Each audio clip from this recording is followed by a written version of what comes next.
Oh, hello. Welcome to another Tables of Impulse video. Today we're doing a kill team rundown for a Hive fleet, who, for those of you that don't remember, is the Compendium Tyranid team. Now I know what you're asking, why are we doing a Compendium Tyranid team rundown now in November of 2022 when most right-thinking people have forgotten the Compendium exists? Well, there's two reasons. One, this is a little look behind the scenes into Table of Impulse headquarters. I have a spreadsheet here, and you can see all the teams that I've talked about in a faction overview, a deep dive, a faction rundown, whatever I decide to call them, are coloured in green.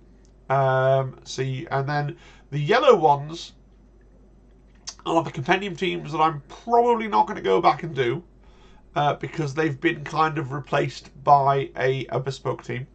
And the ones in red are the Compendium teams that I'm definitely not going to do because they've been removed from the competitive game by Games Workshop. So, you know, I did a video on Ecclesiarchy, and I've done a video on Novitiates. I did a video on the Talons. I never did a video on Forge Will, but I've done one on Hunter Clade. I never did one on Imperial Guard. I've done one on the Euclidean Star Striders, the Navy Breaches, and the Kazakin. I do intend to get round to the Krieg. My gosh, there are a lot of bespoke teams that are all kind of off the Imperial Guard archetype, aren't there?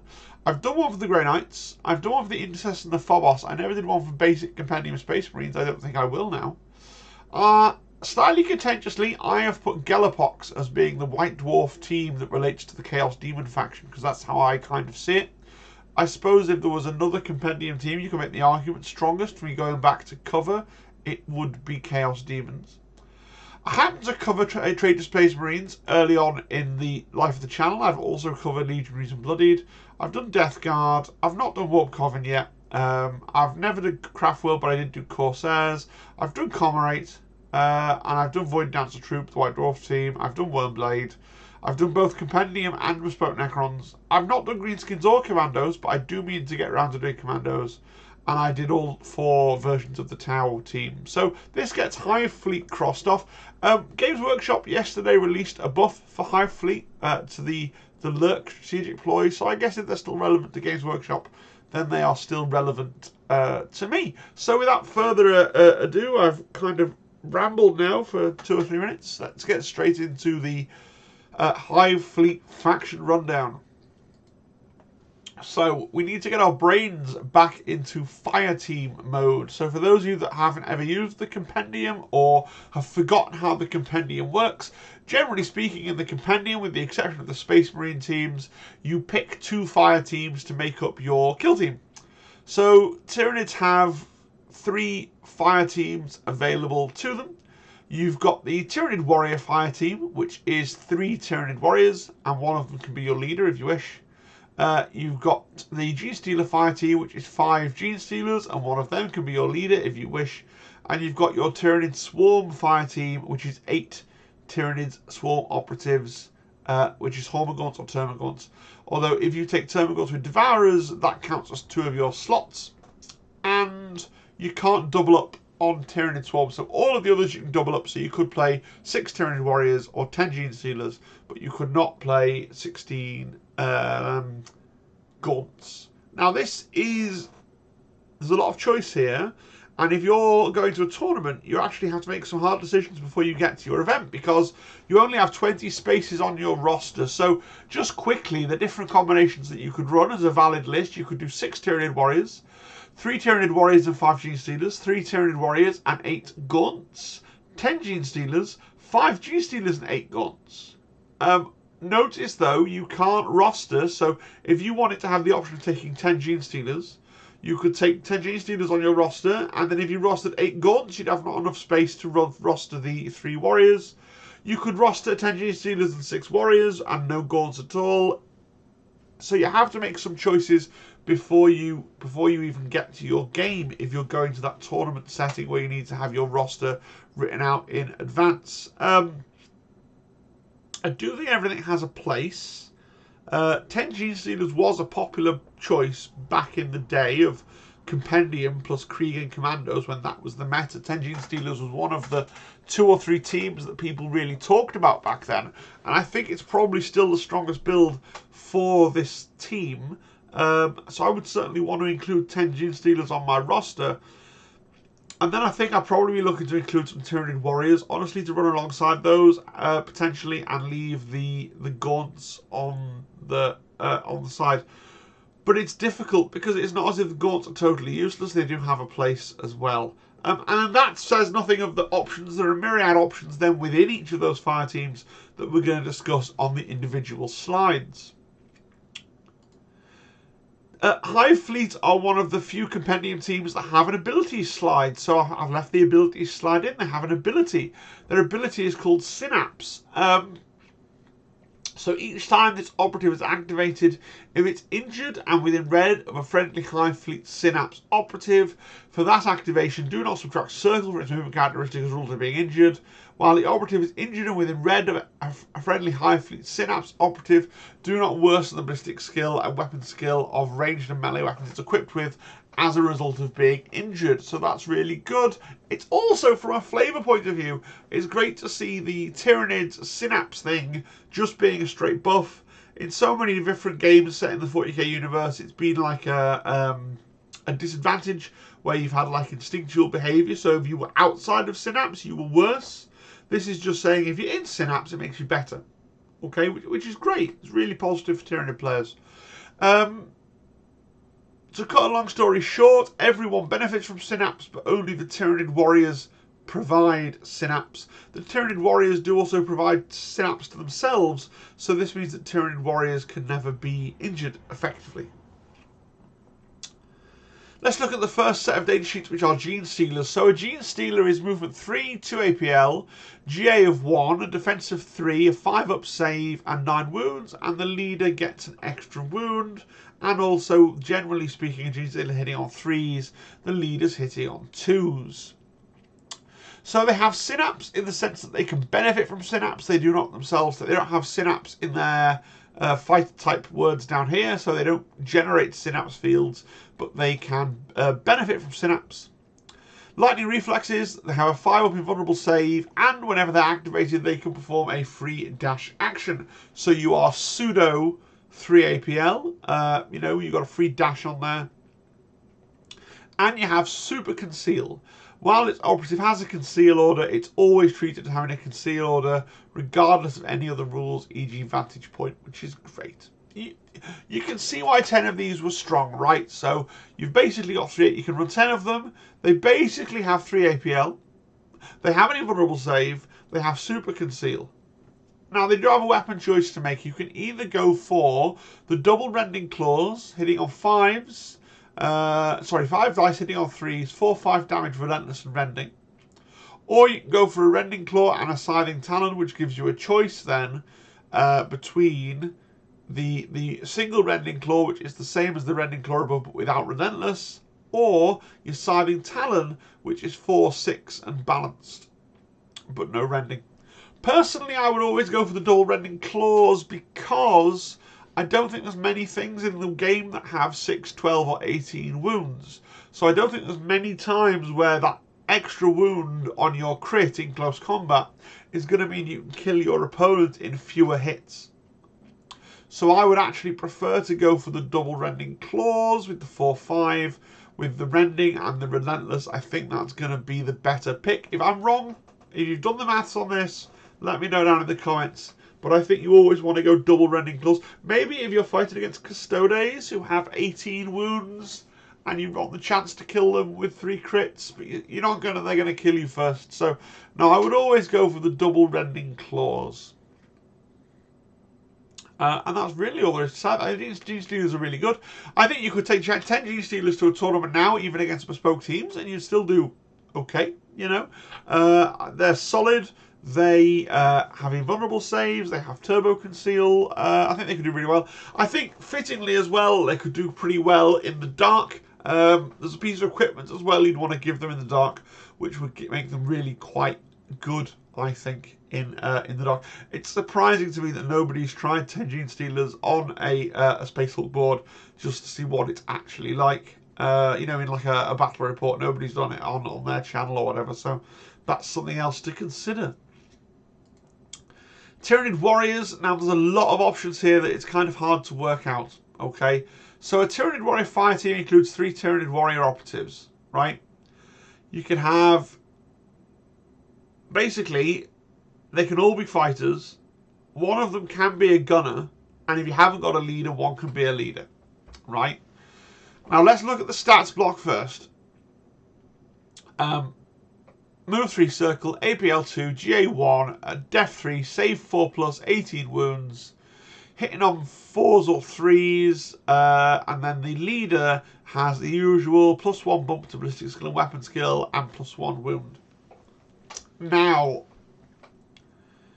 this is garble. This is absolute garble, right? So, what I think it says: a Tyranid warrior fighter, each separately equipped with one option for each of the following.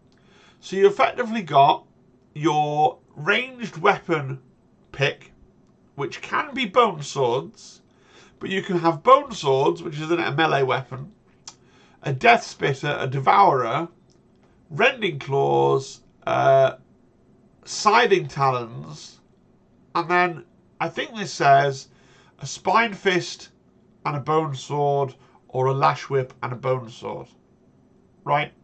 So those options again for your kind of more shooting focused choice.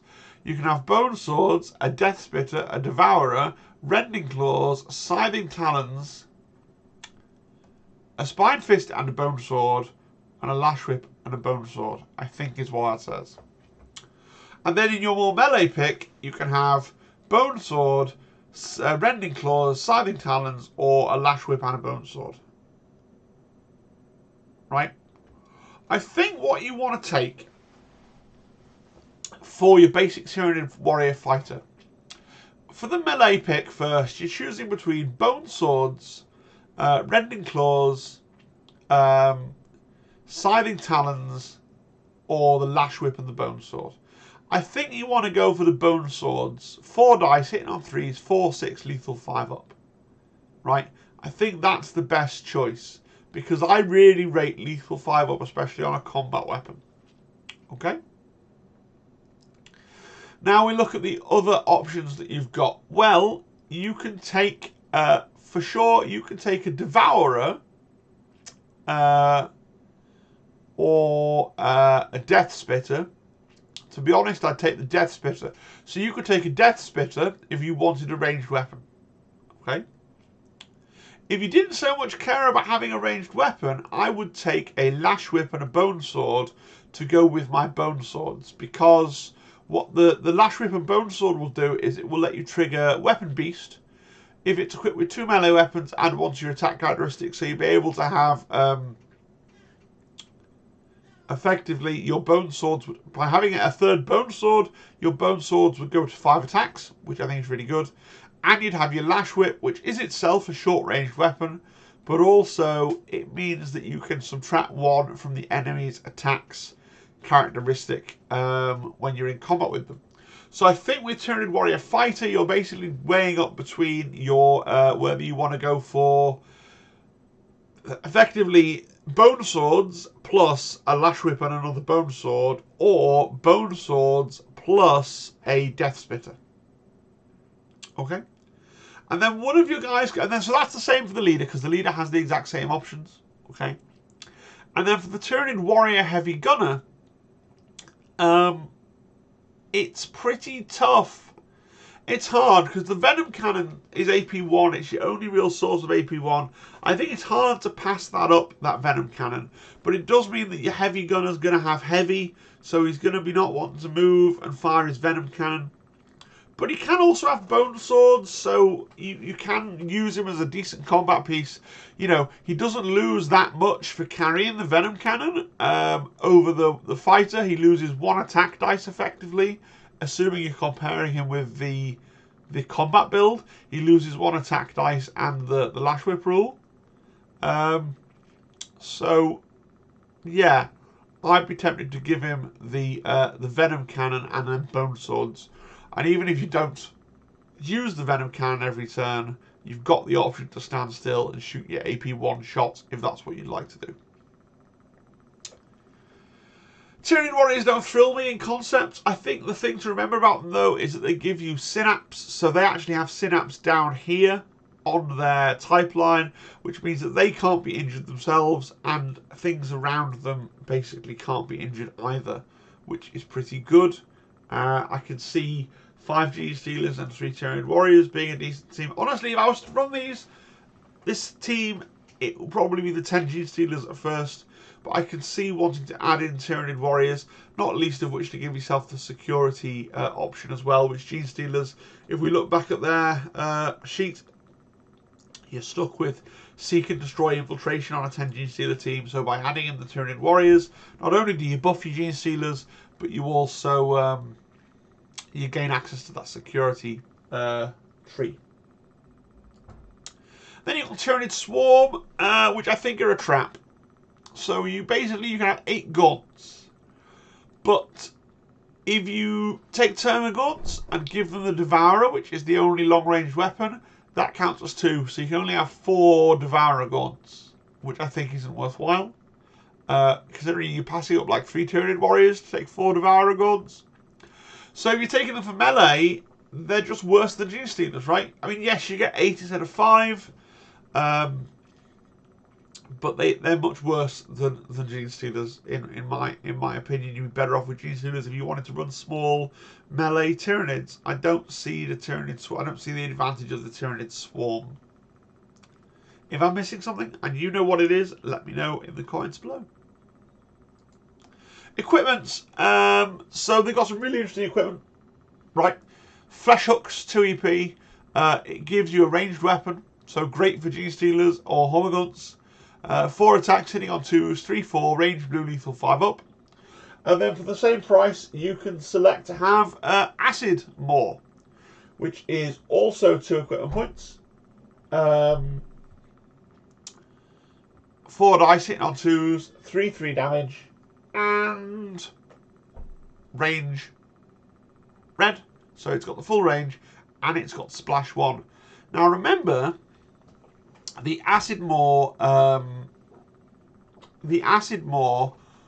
will effectively then have a crit damage of 4.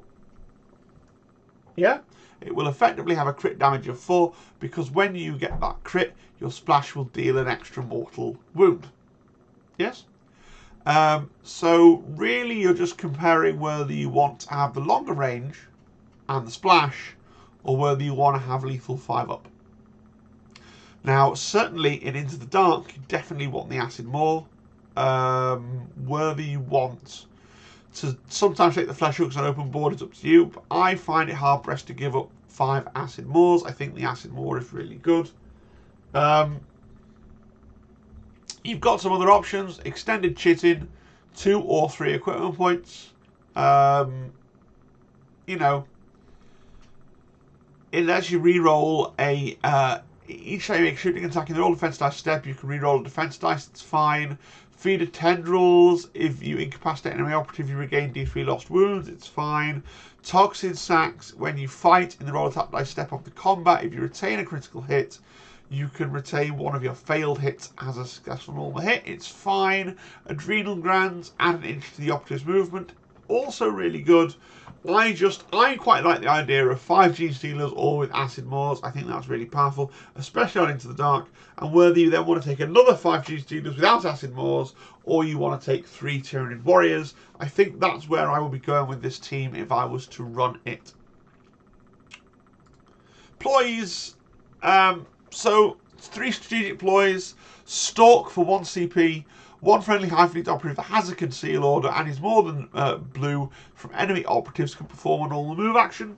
Really, really good for Genestealers. Gets you an extra normal move to move an extra Genestealer around, getting really far up the board, potentially.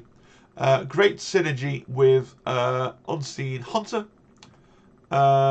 Because if you haven't shot, you can change your order. So you could use Stalk to get a free normal move, and then you can move again, and then you can charge some, you know, you can move, activate, charge, and fight, so that's pretty good.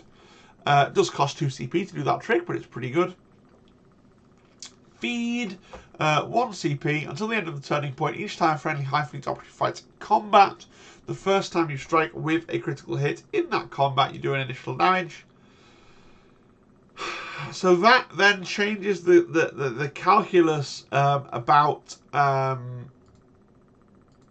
you know, if we go back and look at the Tyranids, the Genestealers, suddenly the signing talons with 4/6, if you're going to commit to using feed every turn, and then you can do 7 against certain teams, that's really good because it means you can one-hit crit people, right?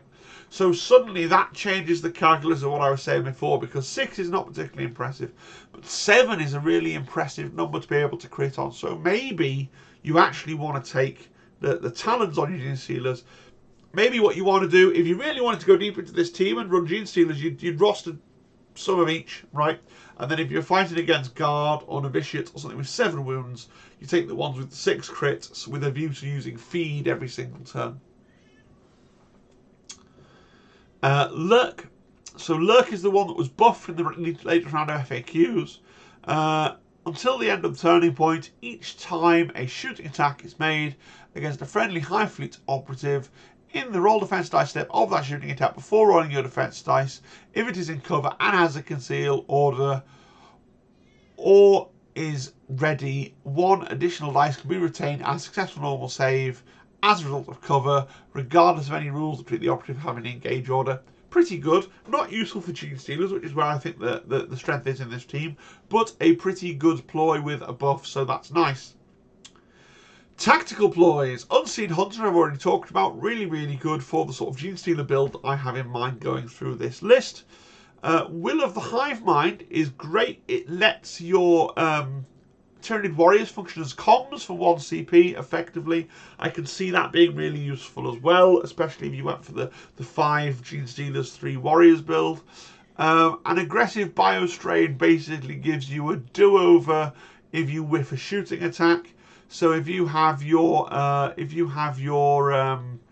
acid maw and you use it and you manage to do no damage whatsoever because you roll a fistful of 1s, you've got the aggressive biostrain and you can go back and re-roll those if that's what you would like to do. Right, final thoughts. Was this any use to anybody? Does anybody still care about the Compendium? I thought it would be a good thing to get done, to get boxed off. A little bit of an easier video, I know, but it just gets another thing sort of crossed off for this series. Really, I just intend to do Krieg, Commandos and Warp Cover now, and then I will just be reviewing the newest factions as they come out. If you're desperate for me to do any of these, you know, we're talking about Compendium Imperial Guard, Compendium Space Marines, Compendium Demons, Compendium Craftworld, Compendium Brood Coven, or Compendium Greenskin, let me know in the comments that that's something you'd like to see and you're offended that I think they're irrelevant, then that would be useful to me as well.